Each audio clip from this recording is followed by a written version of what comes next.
Jujur deh, pernah nggak sih Anda ngerasa pusing lihat lautan singkatan di dunia manufaktur? Ada ISO, QMS, SMK3, IATF, aduh rasanya udah kayak lihat sub alfabet yang super membingungkan kan? Tapi tenang aja, Anda sama sekali nggak sendirian kok. Nah, di sesi penjelasan kita kali ini, kita bakal mengurai dan menerjemahkan singkatan-singkatan yang kelihatannya rumit ini menjadi sebuah resep yang gampang dipahami. Kita akan lihat bareng-bareng gimana semuanya itu sebenarnya bersinergi buat ngebangun daya saing global yang benar-benar tak tertandingi langsung di lantai pabrik Anda. Yuk kita mulai. Biar lebih terarah, ini nih peta perjalanan kita hari ini.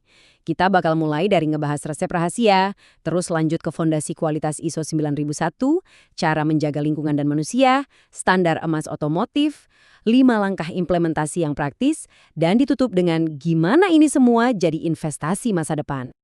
Oke, kita masuk ke bagian pertama, resep rahasia keunggulan manufaktur.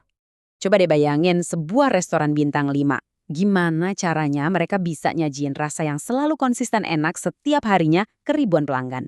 Rahasianya cuma satu, mereka punya resep yang sangat terstruktur. Nah, di dunia manufaktur, resep inilah yang kita kenal dengan sebutan Sistem Manajemen Mutu atau QMS. Tujuannya tuh bener-bener jelas, buat mastiin kualitas produk Anda itu selalu konsisten, ningkatin efisiensi operasional, dan yang paling penting nih, membuang jauh-jauh unsur kebetulan atau untung-untungan dari lantai pabrik Anda. Semua harus dirancang dengan pasti. Terus, kenapa sih hal ini ibarat urusan hidup dan mati buat bisnis Anda? Gini, konsistensi itu bahkan memangkas drastis biaya produksi yang sering terbuang sia-sia karena cacat barang atau pengerjaan ulang. Anda tahu sendiri kan, hal-hal kayak gitu yang diam-diam suka menggerogoti margin profit kita. Nah, dengan operasional yang efisien dan minim kesalahan, otomatis kepuasan pelanggan bakal meroket tajam. Dan yang paling krusial, ini tuh ibarat kunci ajaib buat memenangkan tender-tender berskala internasional yang memang selalu menuntut jaminan kualitas tanpa kompromi.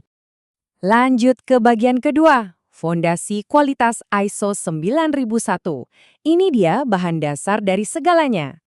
Jadi, ISO 9001 ini sebenarnya bertindak sebagai bahasa universal untuk kualitas global.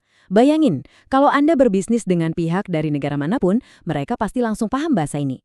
Dan yang menarik, versi terbarunya, yaitu ISO 9001-2015, itu benar-benar merombak cara pandang lama.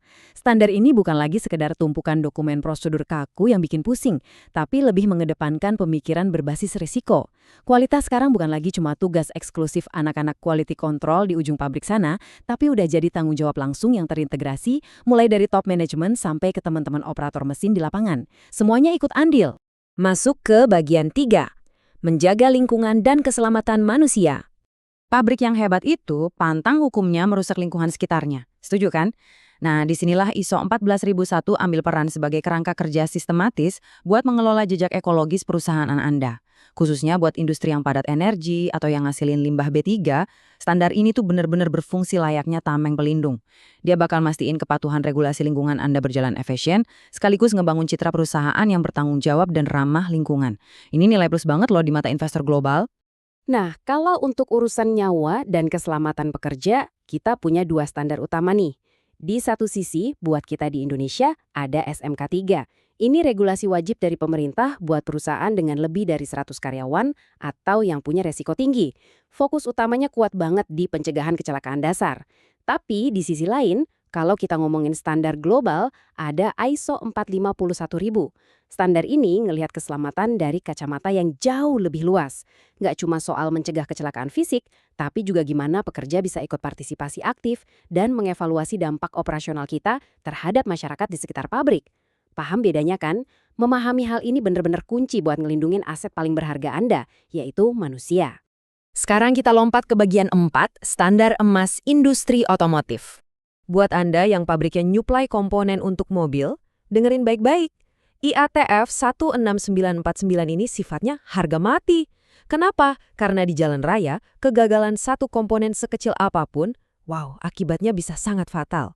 Standar emas yang dulunya bernama ISO strip TS 16949, ini tuh sebenarnya terintegrasi mulus sama ISO 9001, tapi dengan spesifikasi pencegahan cacat yang jauh lebih ekstrim demi keandalan yang mutlak.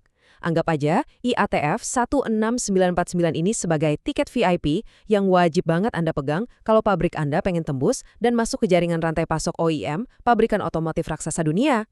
Terus gimana cara prakteknya? Kita masuk ke bagian 5 langkah implementasi terintegrasi. Jujur aja, numpuk berbagai sertifikat di dinding kantor itu ya nggak ada gunanya kalau cuma buat pajangan. Kekuatan sesungguhnya baru bakal muncul pas Anda memadukan semuanya.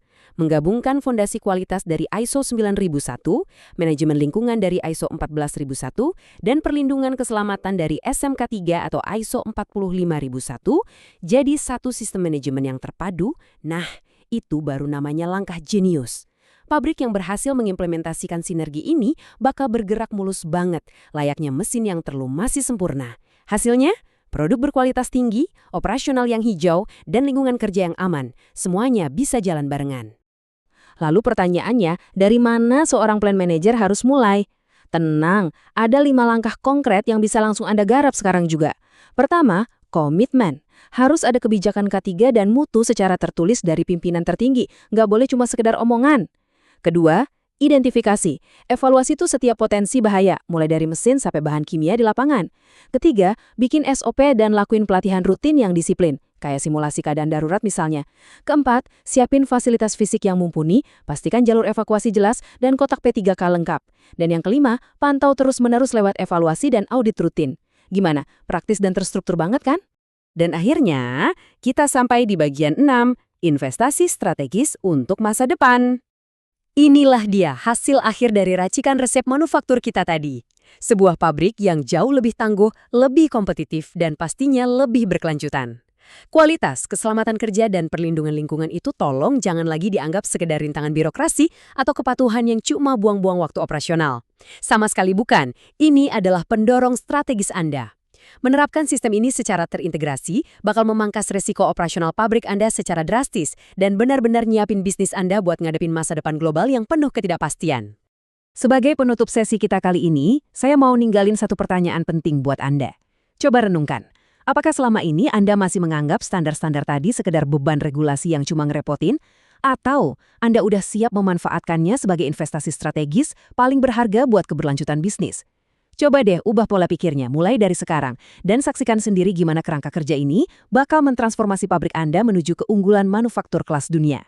Terima kasih udah ngikutin penjelasan kali ini dan semoga insight-nya bisa langsung Anda terapkan di lapangan ya. Sampai jumpa!